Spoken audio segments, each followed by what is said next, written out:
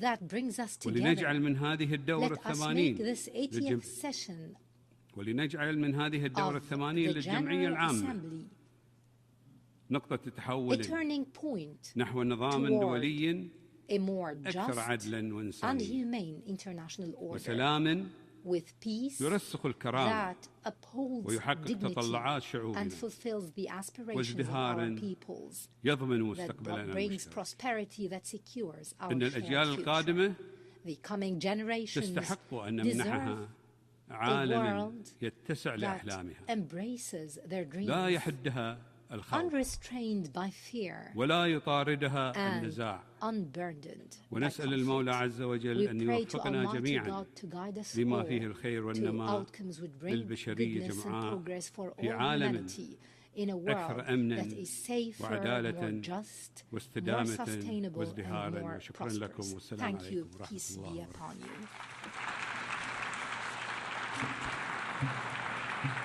Muchas gracias al señor My ministro thanks de go Relaciones to the Exteriores Minister for de Foreign Affairs Bahrein. of Bahrain.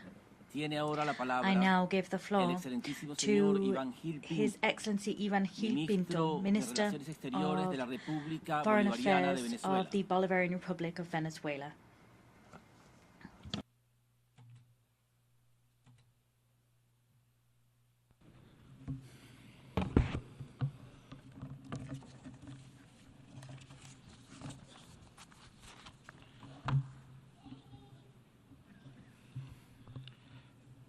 Señor presidente, Mr. President, Venezuela le habla al mundo stands here con la verdad. talking to the world A lo largo with a de sense 5 of siglos, truth.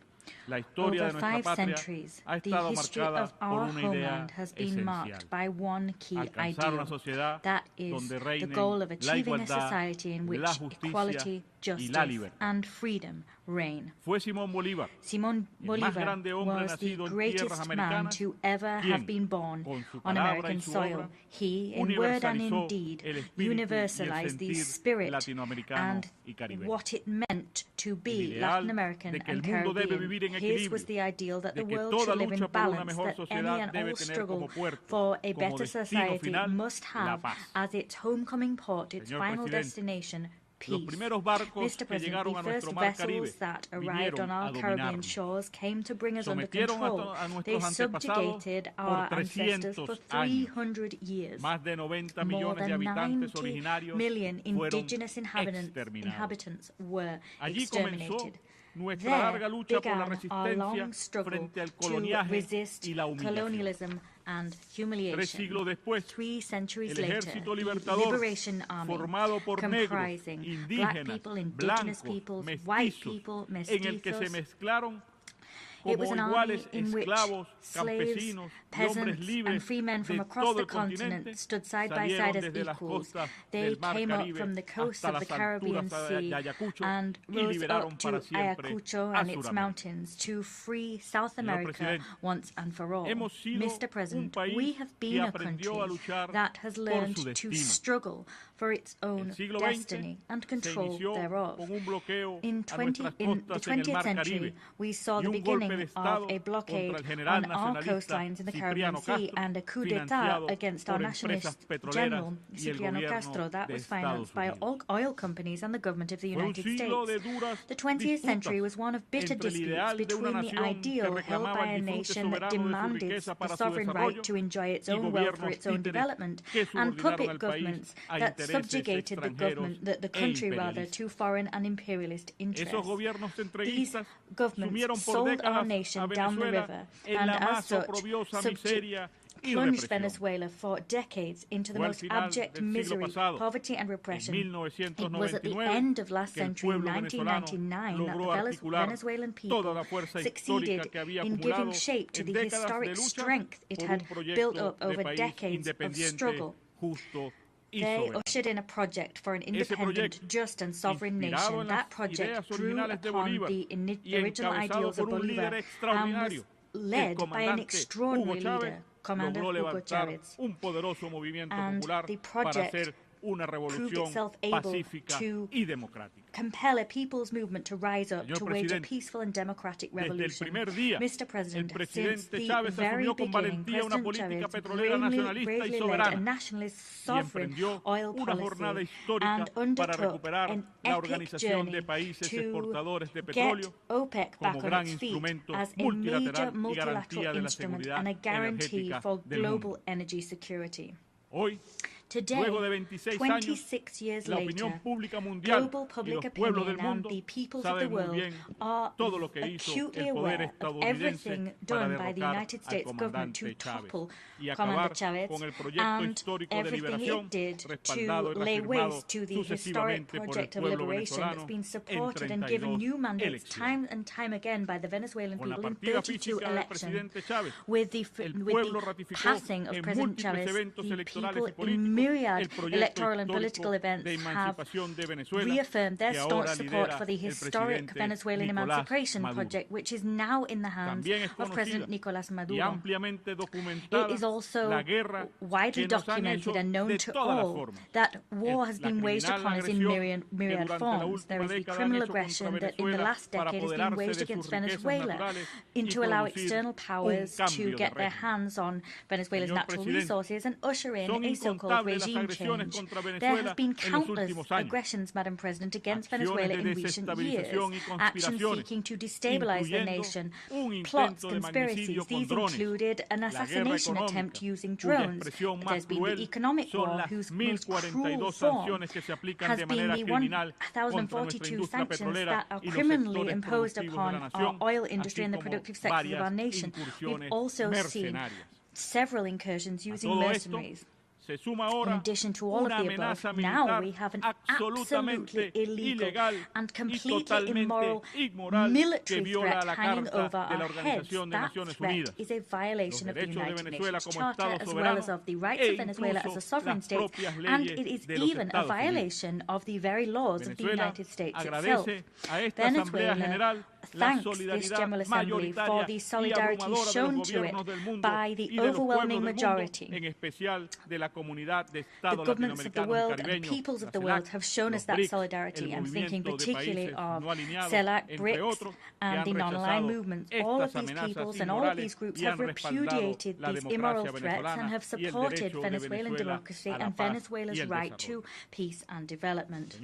Madam President, in these early decades of the 21st century, we have seen false and tasteless justifications invoked to invade our sisterly country, Iraq. We have witnessed the bombing and destruction of Libya and the 20-year invasion of Afghanistan. The aggression waged by global powers has not let up for even a second. As such, a short while ago, we saw the criminal and cunning bombing of the peaceful Islamic Republic of Iran. Today, the target of this aggression is now Venezuela, a peaceful country built on solidarity. In view of the fact that Venezuela cannot be accused of having weapons of mass destruction or nuclear weapons, today unbecoming and perverse lies are being leveled against us that no one believes, no one in the United States believes them, or in the world as a whole. They're being invoked to justify a $1 billion military threat, which is despicable, outlandish and immoral. Consequently, we're once again grateful to global public opinion and the public opinion of the United States. We're also grateful to the governments and the peoples of the world that are speaking out against this attempt to bring war to the Caribbean and South America in order to usher in a regime change which will allow external powers to rob the immeasurable oil and gas wealth of Venezuela. We are not surprised, Madam President. We are all well aware that the people of the United States have time and time again voted for governments that promised to bring peace and put an end to eternal war, governments that promised to devote themselves to resolving internal problems. Poverty, the addiction epidemic, unemployment and inequality, which today characterize the U.S. and its society. And we've seen time and time again how the noble people of the United States have been disappointed.